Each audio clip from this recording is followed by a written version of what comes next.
Ladies and gentlemen, boys and girls, YouTubers of all ages, once again it's your boy Chaz the Hitman Styles, and I just got done watching NXT and Smackdown, and I'm gonna tell y'all the results and the highlights of what went down on both Smackdown and NXT before I go to sleep for the night. So let's get into it. Okay. Alright, like I said before earlier on my first video of Monday Night Raw, John Cena did come to SmackDown trying to earn his opportunity at the Fastlane main event pay-per-view for the WWE World Heavyweight Championship. So Shane McMahon and Daniel Bryan told John Cena, if you want to be added to that five-way match at Fastlane for the championship, you have to beat the WWE World Heavyweight Champion himself, the phenomenal AJ Styles. So that was SmackDown's main event. Okay, the first match that went down was we got the Lone Wolf Baron Corbin going up against Sami Zayn, while Kevin Owens is being a guest commentator out on the announcers table.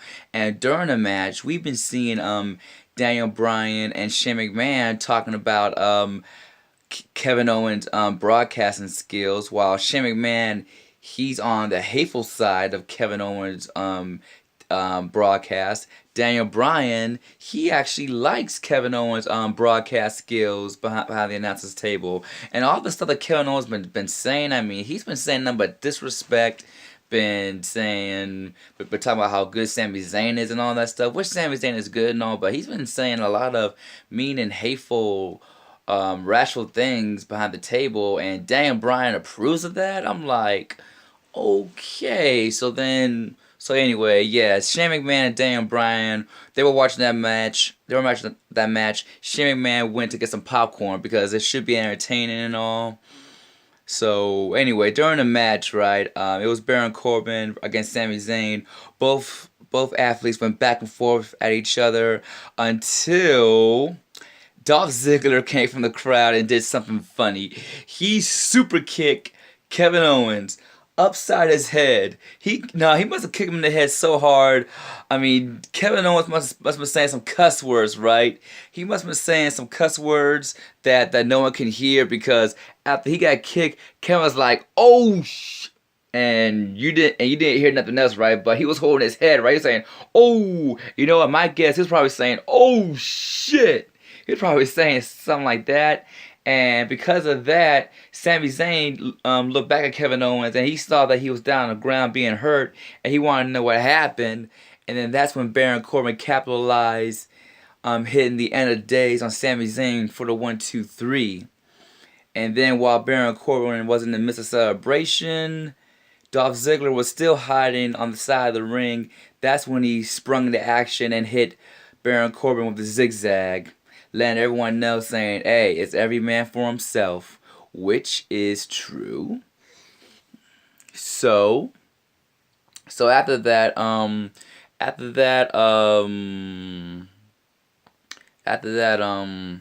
I sense a little racial tension between Daniel Bryan and Shane McMahon. So Daniel Bryan decided to ask, do you mind if I go home? You mind if I go home and go see my wife and my child? And Shane McMahon's like, oh, you gonna see Birdie? He's like, yeah. Okay. Tell your wife I said hi. So because of that, Daniel Bryan got sent home early. Sami Zayn and Kevin Owens were lurking in the back.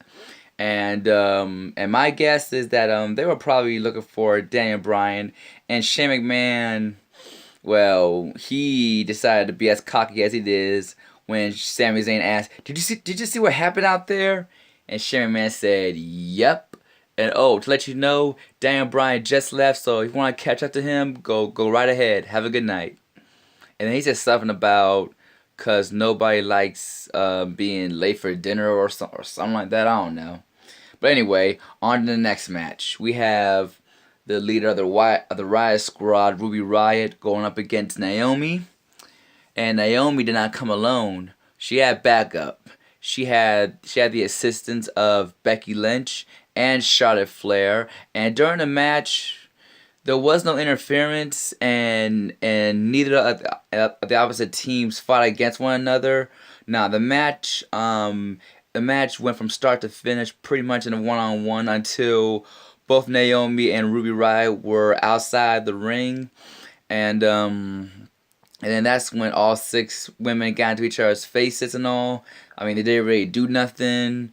So Ruby Riott and Naomi decided to continue the match head on, fair and square. And in the end, Ruby Riott capitalized on Naomi by hitting the Riott kick on Naomi.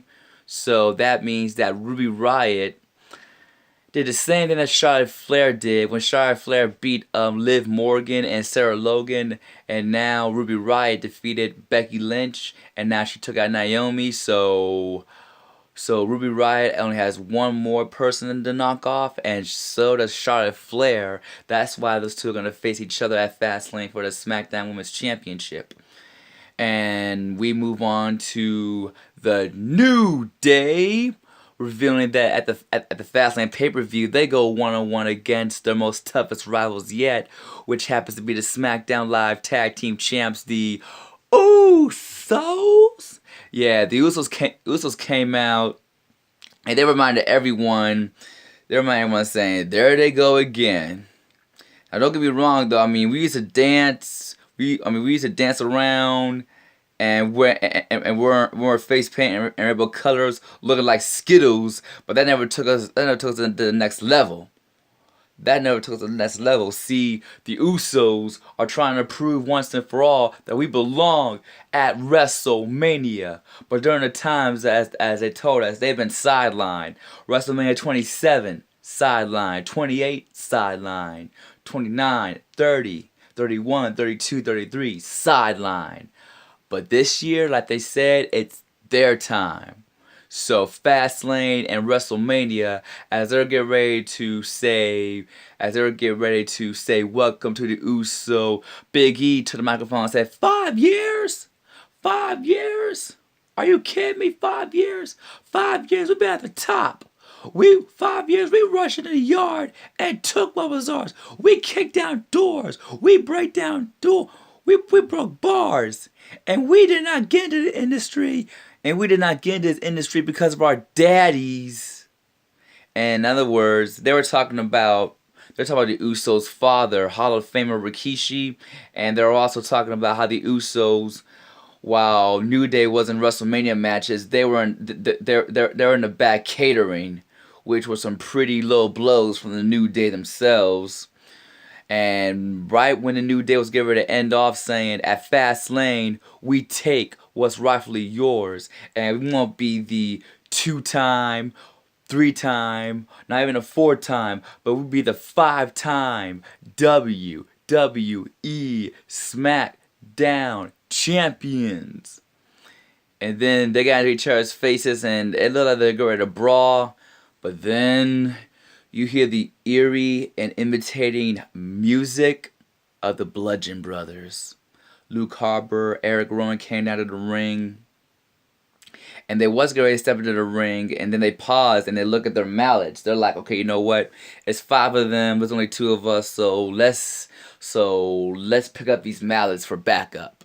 And as those 2 huge men grab their mallets and get ready to enter the ring, as they enter the ring, both the Usos and the New Day, they're thinking, nah, let's get the heck up out of here, man, because they got them big ass freaking hammers and shit. So they're like, nah, let's get the heck up out of here.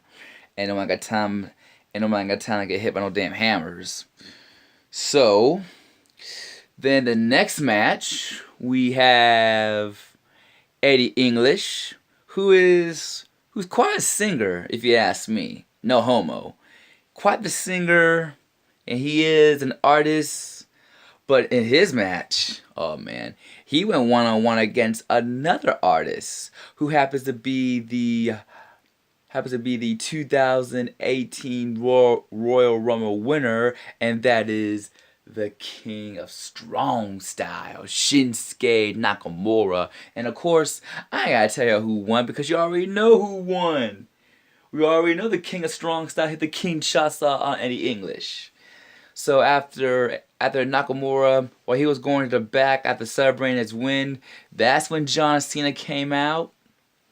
after John Cena came out and he got in Nakamura's face, he pointed at the WrestleMania sign with his finger. Nakamura pointed at the WrestleMania sign with his version of his finger, saying, and John Cena told Nakamura, "I'll see you at WrestleMania." So, which led down to the main event. It was AJ Styles versus John Cena, and if John Cena wins, he gets added to the Fastlane pay-per-view bout. Now, guys, the match was good. Matter of fact, it would have been so good for SmackDown if they just did what they did for the Naomi versus Ruby Riott. It would have been so cool if they would have shown their match during a commercial break, because when we came back after the last commercial break, they showed what happened during the commercial break.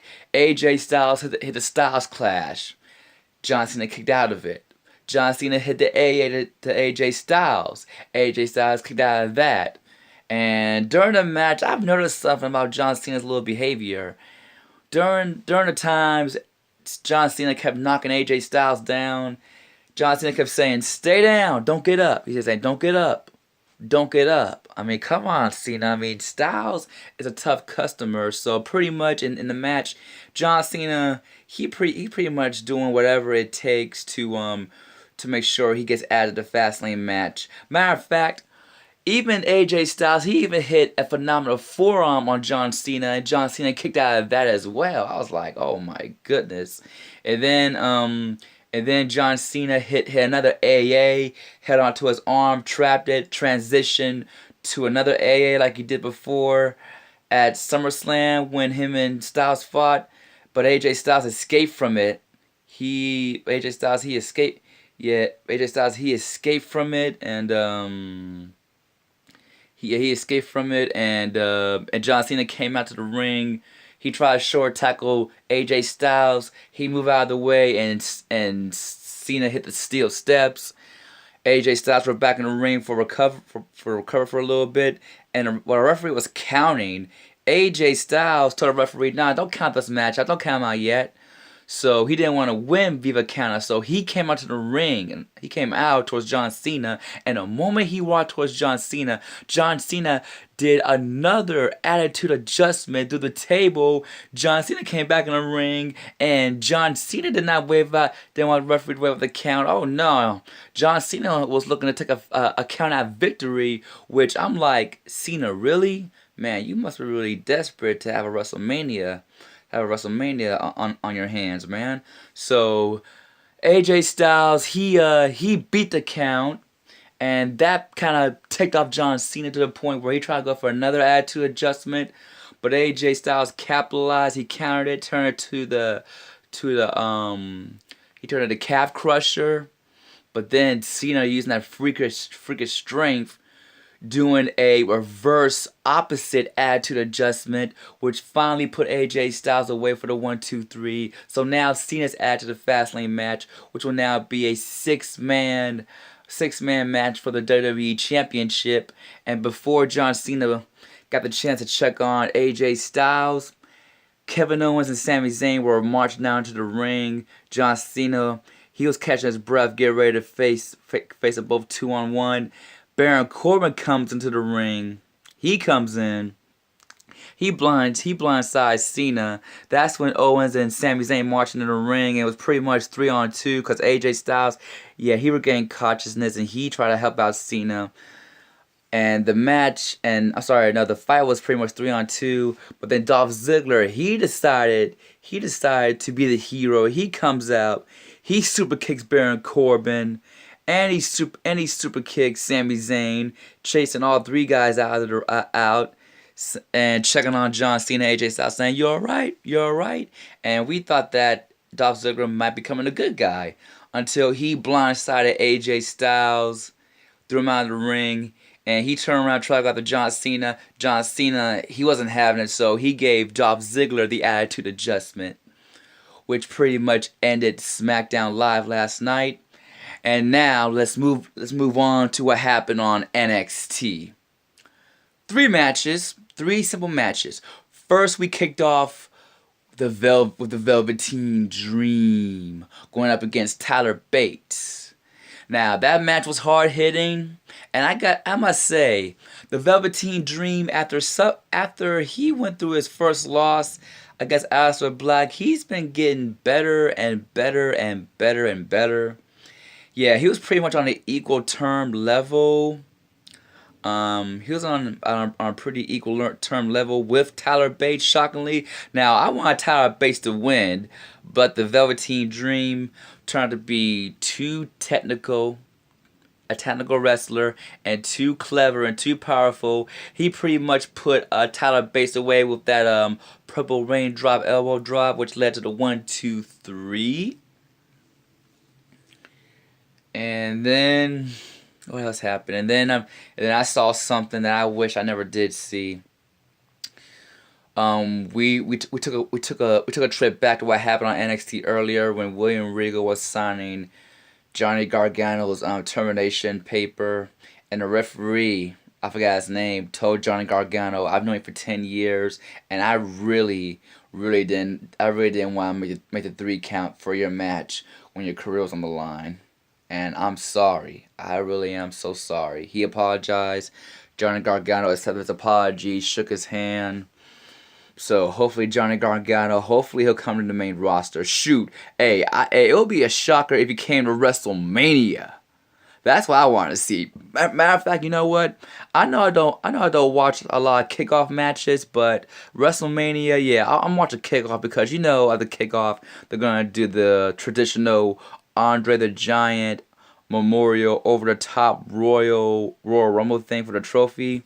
So yeah, I will stay tuned and watch the Andre the Giant classic over the top rope. Oh, and speaking of classic matches, next week on NXT, the Dusty Rhodes Tag Team Classic returns with the 2 finalists from last year's Dusty Rhodes Classic tournament.